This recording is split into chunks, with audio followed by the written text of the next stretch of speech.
प्रशांत तांडे. जय सच्चिदानंद पूज्यश्री. बोला. गर्भा आणि ह्या अकर्म विज्ञानाचा काय संबंध आहे? खूप संबंध आहे. नाचण्याशी तसा संबंध नाही. गरब्यामध्ये गरबा करणाऱ्यांना बघणं ते अकर्म विज्ञान सांगतं. या प्रशांतला पहा कसा गरबा नाचतोय आणि सहज भावात राहा. आत्मा सहज मिळालाय, प्रवृत्ती सहज असेल तर मोक्षासाठीची प्रगती होईल. म्हणजे प्रवृत्ती सहज होण्यासाठीच गरबा आहे. सहज भावाने नाहीतर लोकांचं काय की अरे थोडं इन्व्हॉल्व व्हा. नाही बघतात कसं करतात हो. नाही तुम्ही स्वतः करा आणि करण्यासारखं नाही आहे. हे करून घ्यायचं आहे. दीपकडून गरबा करून घ्यायचा आहे. हा धावणार, हे करणार असं केलं तर ती सहज प्रवृत्ती होत जाईल. अहंकाराला जो ब्रेक लावलेला आहे ना, ब्रेक सगळे तुटतील, सुरळीत होईल. म्हणजे हा गरबा तर खूपच सुरळीत होण्यासाठी खूपच चांगलं साधन आहे. आणि गरब्यात आराधना कुणाची होते? दादा भगवानांचीच होते, सिमंदर स्वामींचीच होते. आणि तोंडाने बोलतो तेव्हा वाणीने, आपल्या वाणीमार्फत आराधना केली म्हटलं जाईल. देहालाही सहभागी करून घेतल्याने देहाकडूनही आराधना होईल. मनाने ते ऐकलं जाईल, त्यामुळे मनही मग इन्व्हॉल्व झालंच त्यात. म्हणजे मन वचन कायाने तीनही प्रकारे आपण आराधना करतो. ज्ञानींची, ज्ञानाची, सिमंदर स्वामी भगवानांची. आणि तीच उपयोगात आणत राहाल तर सगळ्यात चांगला फायदा आहे. प्रशांत गरबा करतोय, आपण बघणारे, जाणणारे. प्रशांत चांगलं नीट कर, फर्स्ट क्लास, मुक्त भावनेने कर. प्रशांतला काम करू द्या. म्हणजे आज संध्याकाळी जो गरबा होणार आहे त्यावेळी भावना आणि दृष्टी कशी ठेवायची? दृष्टिकोन त्या गरब्यासाठी? हां, तो ऐकायचा आणि सगळे लोक करतील ते करू द्यायचं प्रशांतला. आणि शक्यतो शुद्धात्म्याची दृष्टी ठेवा. सर्वांना शुद्धात्मा स्वरूपात पहा. 1 तास शुद्ध उपयोग करा आणि कानाने ऐकता येईल गरब्याच्या आवाजाचं जे पद आहे, भक्तिपद ऐकू येईल. त्यावेळी मग प्रशांतला, शरीराला बाजूला ठेवायचं. तो गरबा वगैरे करत राहील सगळं. जय सच्चिदानंद. जय सच्चिदानंद. गायत्री डेलानी. मागे बोला. फिरा, हं. धपाटा मारा, थोडे रागवा, थोडं समजवा, पण दखल देऊ नका. फक्त बघा, जाणा, प्रकृतीची निंदा करू नका, वेगळेपणाची जागृती ठेवा. पूज्यश्री, यामध्ये बॅलन्स कसा राखायचा? कारण आप्तवाणी 3मध्येही दादा म्हणतात की मी प्रवृत्तीची निंदा कधीच नाही केली. आणि असं ऐकलंय की दादा यात्रेत लढाई होऊ द्यायचे, पण नंतर प्रतिक्रमण करून घ्यायचे. मग ह्या दोन्हींचा पूज्यश्री बॅलन्स कसा होईल? असा कधीकधी विरोधाभास वाटतो. नाही, 5 आज्ञांमध्ये राहून कराल तर बॅलन्स राहील. तुम्ही आधी तटस्थ राहा. मी शुद्धात्मा आहे, गायत्रीकडून व्यवहार करून घ्यायचा आहे. गायत्रीला सांगायचं कोणाला एक दुःख होऊ नये असा व्यवहार कर, कोणाचाही दोष बघू नका. आणि वेगळं राहूनही सुरुवात कराल तर तो प्रॉब्लेम नसेलच. असं हे रागवावं कुठे लागतं तुम्हाला? ऑफिसमध्ये लागतं की घरी? घरी कोणाला, मुलांना की नाही पतीला? नाही, स्वतःलाच. फाईल 1लाच. हो म्हणजे हो, फाईल फाईल 1. वनलाच. फाईल 1ला रागवायची गरज नाही, समजावायची गरज आहे. आरशात बघून समजावून सांगायचं की गायत्री, तू धावत सत्संगाला जातेस, एवढं चांगलं काम करतेस, सेवा किती चांगली करतेस, पण सेवेत दखल देतेस नवऱ्याबरोबर. आणि घरातही जरा प्रेमाने राहा, कोणालाही दुःख होऊ नये असं बोलायचं. पॉझिटिव्हली 1-2 गोष्टी बोलायच्या, एखादी निगेटिव्ह गोष्टही बोलायची. आणि त्यासाठी प्रतिक्रमण करायला सांगायचं. निश्चय करा, असं पुन्हा पुन्हा होणार नाही. जागृती ठेव, असं कॉन्व्हर्सेशन चालू करा. आणि मग हळूहळू हे वेगळे, पण कॉन्व्हर्सेशन त्यालाच वेगळं बघणं असं म्हटलं जातं बघा. ह्यामुळेच प्रवृत्तीची निंदा होणार नाही. प्रवृत्ती म्हणजे गायत्री. तिच्यामुळेच कुणाला दुःख झालं तरी आपण दुःखी होत नाही. का अशा चुका होतात, का माझ्याकडून, मी आजपासून जेवणारच नाही, असं नाही. ह्या सगळ्यांनी बघा हस्तक्षेप केला म्हटलं जाईल. आपली प्रवृत्ती म्हणजे चुकीच्या समजुतींचा परिणाम आहे, चुकीच्या अभिप्रायांचा परिणाम आहे. तो अभिप्राय धुवून टाकायचा. त्यामुळे प्रवृत्तीवरचा परिणामही हळूहळू नष्ट होईल. म्हणजे मूळ आपण सुधारायला हवं, परिणामांना सुधारायचं नाही आहे. मग आता ह्याची कारणं काय आहेत? वाईट अभिप्राय आहेत, निगेटिव्ह वाटतं व्यक्तींप्रती, त्यामुळेच कषाय होत राहतात. म्हणून अभिप्रायानं धुवून टाकायचं. गायत्रीचे अभिप्राय आहेत, आपण ते पाहायचं, समजून घ्यायचं, माफी मागायची. असं नको व्हायला. म्हणजे हे आपोआप सगळं ओरडणं, समजणं, दखल न देणं, बघणं, जाणणं, डिस्चार्ज, सगळे पार्ट्स या जागृतीच्या आधारे हे आपोआप सेट होत जाईल. समजते आता तुम्हाला? पूज्यश्री, जेवढा वेळ फाईल 1ला असतो कधी कधी महिन्यातले 15 दिवस खूप वेळ असतो. खूप बऱ्याचदा 15 दिवसच बिझी असते. तेव्हा असे वाटते की ते 15 दिवस चाललेत थोडे जास्त सामायिक व्हावे, पण तेवढे जास्त सामायिक होऊ शकत नाही. 1 सामायिक 2 सामायिक व्हावे असे वाटते. नाही 2-3 सामायिक करायचे नाही. अगदी 50 मिनिटांचं एखादं झालं तरी चांगलं आहे, नाही झालं तरी अर्धा तास. पण सामायिकमध्ये करायचं काय त्याचा अभ्यास करा.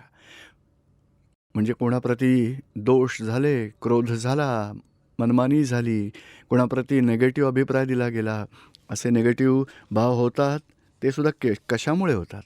आपल्या त्यामागे अपेक्षा असतात, त्यामध्ये आग्रह असतो, आपले काही अभिप्राय आहेत, त्यामागे आपला काही इगो, बुद्धी आहे हस्तक्षेप करणारी. काय आहे, हे कशा आहे बघणं, ते सामायिक आहे.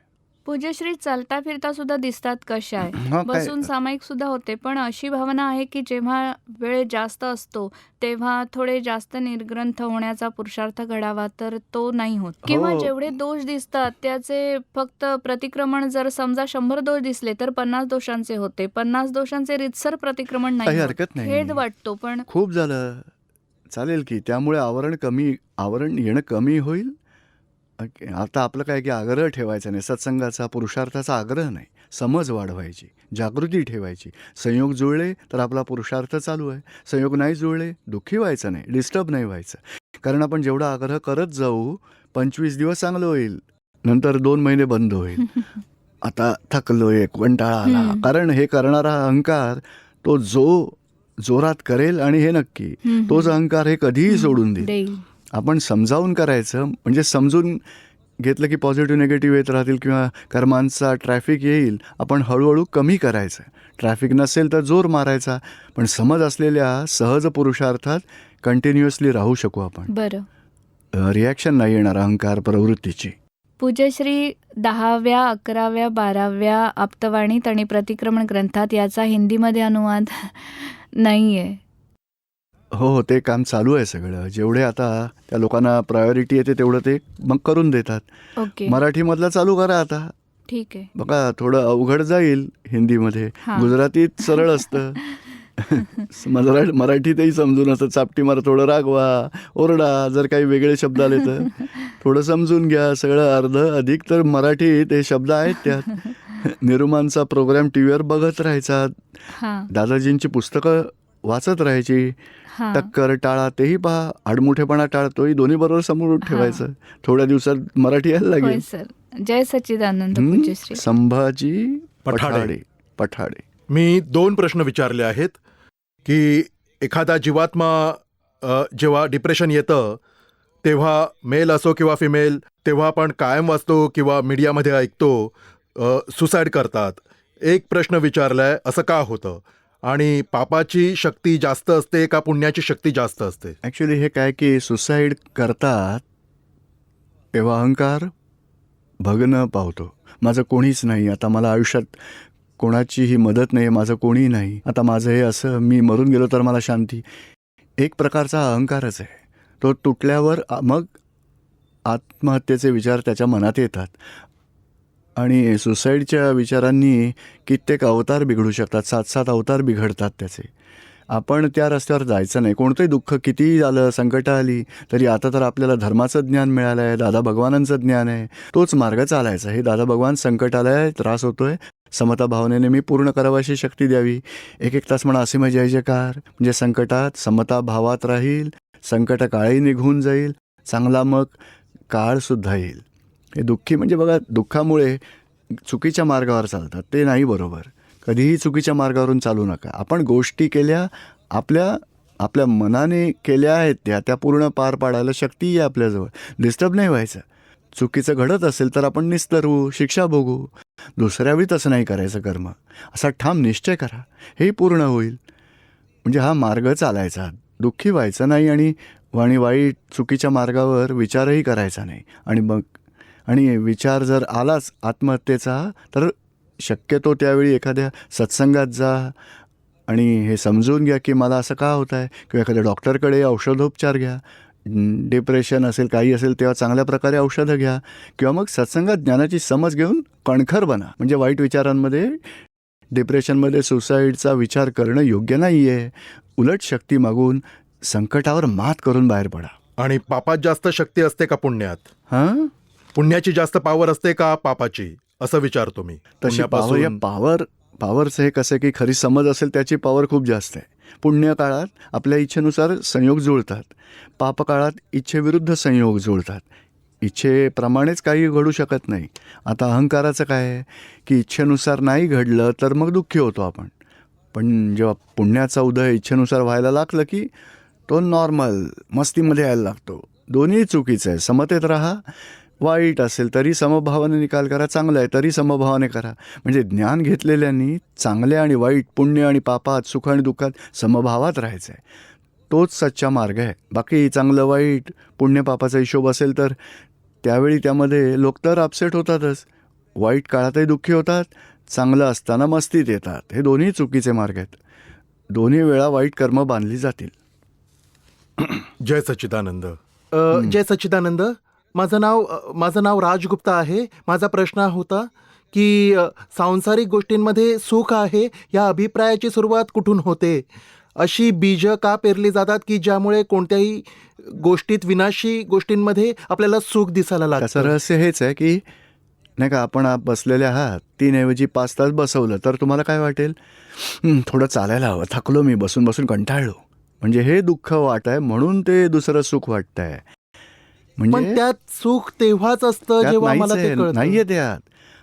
असं बसल्या बसल्या दुःख वाटायला लागलं कारण एकाच अवस्थेत राहिलात, ती अवस्था काही काळाने दुःखदायी वाटते. त्याला तेव्हाच वाटतं की त्याऐवजी मी चाललो तर मजा येईल मला. पण 3-3 तास, तासभर चालल्यावर मजा येईल का? नाही. तरी कंटाळा येतो की बाबा आता थोडा आराम करायला हवा. म्हणजे या संसारातल्या दुःखात जसं खूप उन्हात चालणारा माणूस झाडाखाली उभा राहतो. चला चांगलं आहे. झाड काय करतं? अरे खूप शांती लाभते, सुख वाटतंय. आता एअर कंडिशनवाल्याला बसवा झाडाखाली, बसेल का? नाही. एअर कंडिशनसारखी मजा येते का? त्याला वाटतं झाडाखाली कशाला जायचं? म्हणजे जो उन्हात चालतो त्याच्यासाठी ते चांगलं आहे. म्हणजे रिलेटिव्ह सुख आहे. म्हणून दादाजींनी भौतिक सुखांना त्याग करायचा मार्ग नाही सुचवला. दुःख जिथून येतं ते सुधारा. दुःख म्हणजे प्रतिकूलता येते, संकट येतात, त्रासदायक परिस्थिती, अडचणी येतात, दुःखदायी प्रसंग येतात, त्यावेळी समताभावाने पूर्ण करा. आपल्या दुःखावरच आपण सॉल्युशन काढलं तर मग सुख मिळवायची काही गरजच पडणार नाही आपल्याला. आपलं दुःख मिटवलं गेलं तर त्यातूनच आनंद मिळेल आपल्याला. म्हणजे दुःखात समता ठेवायची ते सगळ्यात मोठं तप आहे आणि तपाचं फळ आनंद आहे. त्यामुळे सुखासाठी धडपडायची गरजच नाही पडणार. शिवाय सुख बाहेर नाहीच आहे. सुख स्वतःच्या शुद्धात्म्यात आहे. आणि जर दुःखाच्या प्रसंगात समताभाव ठेवला तर तप केलं तर तेव्हा दुःखाच्या प्रसंगातून सुटाल, प्रतिकूलता निघून जाईल, अंतरंगातून आनंद लाभेल आणि आतून सुखाची सुरुवात झाली. बाहेरचं सुख आपल्याला नकोच आहे. आणि हे लक्षात ठेवायचं आहे की आपलं हे दुःख मिटवण्यासाठी इतर सुख घ्यायला जातो, त्यामुळे आणखी दुःख होऊ शकतं. पुन्हा तिसरं सुख घ्यायला जातो आणि अनंत अवतारांपासून हेच काम करत आलो आहे. एखादं सुख अनुभवांती सोडून दिलं, त्यात सुख नाही, कशात ह्यात सुख मिळेल ते घ्यायला जातो. त्याचाही अनुभव घेतो, सोडून देतो की ह्यात सुख नाही, दुसरं घ्या. आता हे समजून घ्यायचं, रिलेटिव्हमध्ये कुठेच सुख नाही आहे. पंचेंद्रियाने कितीही सुख घ्यायला जाऊ ते कधी सुख मिळतच नाही आहे. तो परिणाम आहे शाताशाताचा. सुख, खरं सुख शुद्धात्म्यात आहे. ते आपल्याला प्राप्त करायचं आहे, अनुभव घ्यायचा आहे. आणि तो अनुभव आला की हळूहळू संसारातला हिशोब सुटेल आणि आपल्याला मोक्षासाठी आपण रेडी हो. मग बरं. जय सच्चिदानंद. जय सच्चिदानंद. जय सच्चिदानंद. मी अविनाश ढोक, आर्वी सेक्टरहून. बोला. पूज्यश्रींच्या चरणी कोटी कोटी प्रणाम. पूज्यश्री, मी ज्ञान घेऊन 9 वर्ष होऊन गेली आहेत. रोज सामायिक करतो, विधी होतो, चरणविधी सगळं होतं. सामायिक प्रतिक्रमण, जागृतीसुद्धा असतं. पण कधीकधी अचानक कर्मांचा फोर्स येतो, तेव्हा 15 मिनिटं तरी एवढा गोंधळ उडतो की जागृती एकदम डाऊन होते. त्यानंतर पुन्हा येते. तेव्हा हा मग तर प्रकृतीचा भरलेला माल आहे. अपडाऊन होणारच. कधी दखल देणारा माल आला तर जागृती कमी होईल. पुन्हा प्रतिक्रमण करून त्याचं काय की कर्म कायम सुरू होतात आणि पूर्ण होतात. पूर्ण होताना आपल्याला जागृती येईल की ही आपली चूक झाली. पुन्हा रिसेट करा. तेव्हा ॲक्शन रिप्ले चेक करा, कुठे चूक झाली, कोणाच्या चुका दिसल्या तर प्रतिक्रमण केल्याने तेही आवरण कमी होत जाईल. दुसऱ्यांदा सतर्क करायची शक्ती असेल जागृतीत. म्हणजे त्या दुसऱ्यांकडून येतो कर्माचा फोर्स, येणार, शेजाऱ्या त्यावेळी पाजाऱ्यांकडून. समजा म्हणजे त्यांना असं वाटतं की त्यांनी माझंच ऐकावं. त्यावेळी समजायचं फाईल 1चा हिशोब आहे, अविनाशचा हिशोब आहे. आपल्या आतून बघा, जेव्हा आपण जेवतो, दुधीची भाजी जेवणात आली त्यावेळी, तर आतून परमाणू खेचले जातात, पण तिकडे शिजतं. तो दुधीचा प्रवास करत करत भाजी मंडईत येते, तिथून आपल्या घरचं आणतात, भाजी करतात, आपल्या ताटात ती वाढली जाते. म्हणजे आतील परमाणू तिला खेचून आणतात. म्हणजे बाहेर सगळं हे निमित्त आहेत. तो कोणी आग्रह केला, अपेक्षा ठेवल्या, आपल्याकडून सुखाची अपेक्षा केली असेल, तर आपल्याच कॉजेसमुळे ते घडलं. त्याच्याच फळाच्या आधारे ते लोक आपल्याशी तसा व्यवहार करतात. तेव्हा समजून घ्यायचं की कोणाचाच दोष नाही, हिशोब आहे माझाच. समभावानं निकाल कराल तर सुटाल. हळूहळू त्यातून भावना पकडून ठेवा, समभावात राहून हिशोब पूर्ण करायचा. जागृती येते नंतर, चालेल, तेवढंच बघा, नंतर येते ना. याचा अर्थ काय झाला, तर सुरुवातीला एकाकार झालात, पूर्ण होताना जागृती आली. कारण कर्म बांधली होती आपण, त्यात तन्मयाकार होऊन बांधली होती. म्हणून भोगतेवेळी ही जागृती सुरुवातीला निघून जाईल, पण कर्म पूर्ण होता होता जागृती परत येईल. नाही, हे चुकलं, मी नको होतं असं करायला. कारण आताचा हा पुरुषार्थ आहे, अजून हे चुकतं आहे. दोषांपासून सुटायचा तो निश्चय आपला झाला आहे. कर्मांचा मग फोर्स पूर्ण होईल, तेव्हा जागृती येईल. तेव्हा पुन्हा धुवून टाका सगळ्या दोषांना. म्हणजे योग्य मार्गावर आहे, खऱ्या मार्गावर हो, एकदम चाललंय. बरोबर आहे. हा एक छोटासा प्रश्न आहे दीपक भाई, की आपल्या सायन्सप्रमाणे पूर्ण जे बायोस्फिअर आहे, हे बायोस्फिअर 2 कॉम्पोनंटमध्ये विभागलेलं आहे, बायोटिक आणि अबायोटिक, म्हणजे लिव्हिंग आणि नॉन लिव्हिंग. पण आपण म्हटलं की पाण्यात, जळात, दगडांमध्ये, पृथ्वीवरही एकेंद्रिय जीव असतात. शास्त्रात तर, सायन्स तर यांना अबायोटिक कॉम्पोनंट्स मानतं, नॉन लिव्हिंग ऑर्गॅनिझम. आणि ह्या आपल्याप्रमाणे तर तसं बघितलं तर मग पूर्ण बायोस्फिअरचं लिव्हिंग ऑर्गॅनिझम होईल. मग म्हणजे अबायोटिक ह्यात काहीच नाही. नाही, हा स्टँड आहे तो निर्जीव आहे. हा कॅमेरा नॉन लिव्हिंग. हां, जेव्हा ते अशुद्ध स्वरूपात होतं लोखंड, रॉ फॉर्ममध्ये, तेव्हा लिव्हिंग होतं खरं. रॉ जेव्हा बाहेर काढतात दगडाचा, तो रॉ फॉर्म असतो, त्यावेळी ते लिव्हिंग असतं. त्यातून जेव्हा तुकडा पडतो तेव्हा तो निर्जीव बनतो भाग. नंतर प्रक्रिया करून काही बनवलं जातं. म्हणजे सगळं सूक्ष्म आहे. एक इंद्रिय जीवही आहे. या वनस्पती एक इंद्रिय जीव आहेत. तसं पाणी, पृथ्वी, हवा, ते एकेंद्रिय जीव आहेत. प्रकाश, ही जेव्हा आपण ज्योत पेटवतो ती जळते, ते उकाय जीव आहेत. आणि ह्यात आता जास्त कंपॅरिझन करायची गरज नाही. समजून घ्यायचं तेवढंच की जे जिवंत, ज्यांची वाढ होते, जिथे सेन्सेशन आहे, तिथे लिव्हिंग आहे. यातलं कळून येणार नाही एकेंद्रिय, 2 इंद्रिय, 3. अरे, ही पृथ्वी, पाणी, वनस्पतींचं तर समजतं, पण पृथ्वी, पाणी, अग्नीचं जास्त समजत नाही, हवेचं बी. म्हणजे ते बाजूला ठेवा. ते केवलज्ञानी भगवंतांनी बघितलं आहे आणि सांगितलं आहे. आणि बुद्धीने वैज्ञानिक लोक शोध घेत आहेत, सायंटिस्ट लोक, त्यांना त्यांच्या बुद्धीने जे दिसलं आहे तेच करेक्ट आहे त्यांच्यासाठी. पुढचा शोध अजून बाकी आहे त्यांचा. तोही तीर्थंकर भगवंतांनी खुला केला आहे, आपल्याला तो प्राप्त झाला आहे. जय सच्चिदानंद. जय सच्चिदानंद. पूज्यश्री बोला. दिलीप राजगुरू, सामायिक कशाला म्हणतात? सामायिक तर बघा, नाही का, कोणालाही दुःख दिलं गेलं त्याला त्याचे दोष सांगितले जातात. क्रोधाने दुःख दिलं गेलं, अपमानाने दुःख दिलं गेलं, अभाव तिरस्कार केला, ते दोष आहेत. दोषांसाठी दोष म्हणजे आपली चूक आहे हे जेव्हा कळेल आपल्याला, तेव्हा प्रतिक्रमण करायचं. आपली चूक झाली ते मात्र वाटायला पाहिजे. म्हणजे याला जागृती म्हटलं जाईल. म्हणजे आपण जागृतीमुळे दोषांना धुवू शकू, ते प्रतिक्रमणामुळे धुवू शकू.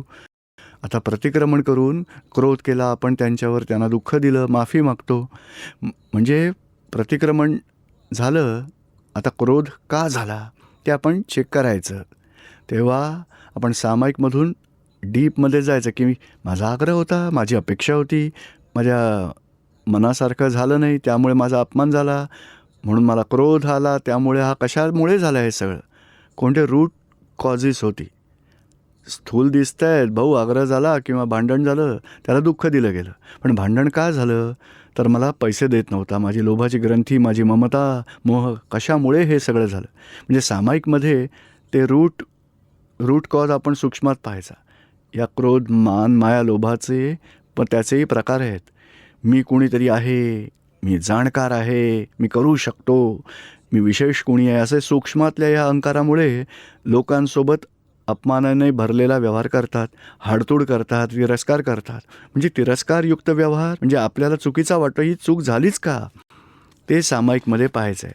म्हणजे एक सामायिकमधला प्रकार आहे की स्वतःच्या ग्रंथी चेक करायच्या, क्रोधाची किंवा मानाची किंवा लोभाची, कपटाची मूळ ग्रंथी चेक करायची आणि त्यावर प्रवृत्तीचा जो पॅटर्न आहे की मानभावी प्रवृत्ती आहे आपली किंवा लोभी आहोत किंवा मोहग्रस्त आहे, विकारी आहे, तसा तो पॅटर्न आपण चेक केल्यावर जागृत राहायचं की ही ग्रंथी नष्ट करायची आहे.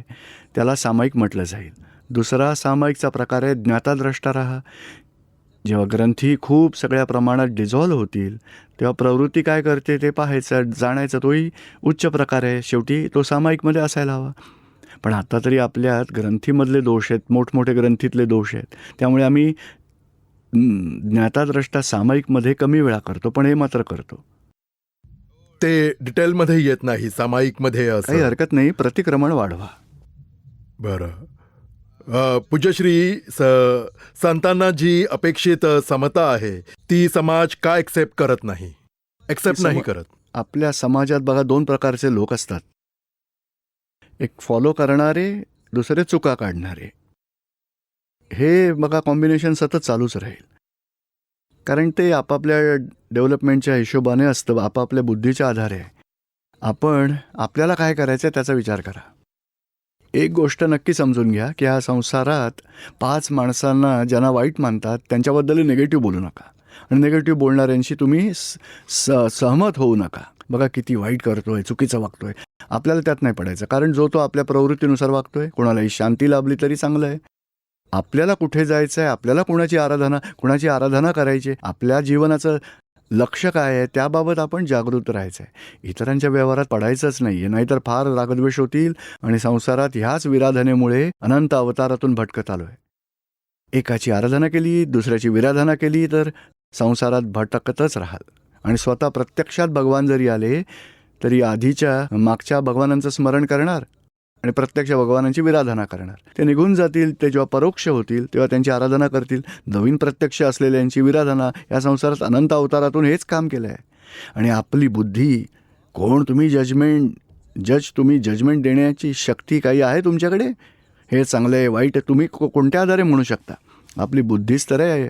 बायकोबरोबर ॲडजस्टमेंट नाही करू शकत, घरी वडिलांबरोबर ॲडजस्टमेंट नाही करू शकत आणि संतांना जज करायला जातात. किती चुकीची समज असते आपल्यात. असा हस्तक्षेप नको. त्यासाठी अज्ञानदशेतही काही चुका अशा होऊन गेल्या असतील. त्यासाठी दादाजींनी 9 कलमं सांगितलेत. जिवंत अथवा अमृत, प्रत्यक्ष अथवा अप्रत्यक्ष, कोणाचाही अवर्णवाद, अपराध, अविनय आपण करू नये अशी शक्ती द्या. कोणी उपदेशक, साधू, साध्वी, आचार्य, कोणाचाही अवर्णवाद, अपराध, अविनय न व्हावा अशी शक्ती. कारण ते चूक आहे, खूप मोठा अपराध आहे आणि ह्याच विराधनेमुळे संसारात अनंत काळापासून भटकतोय. म्हणजे तसं करायला नको, हीच जागृती ठेवायची आपण. जय सच्चिदानंद.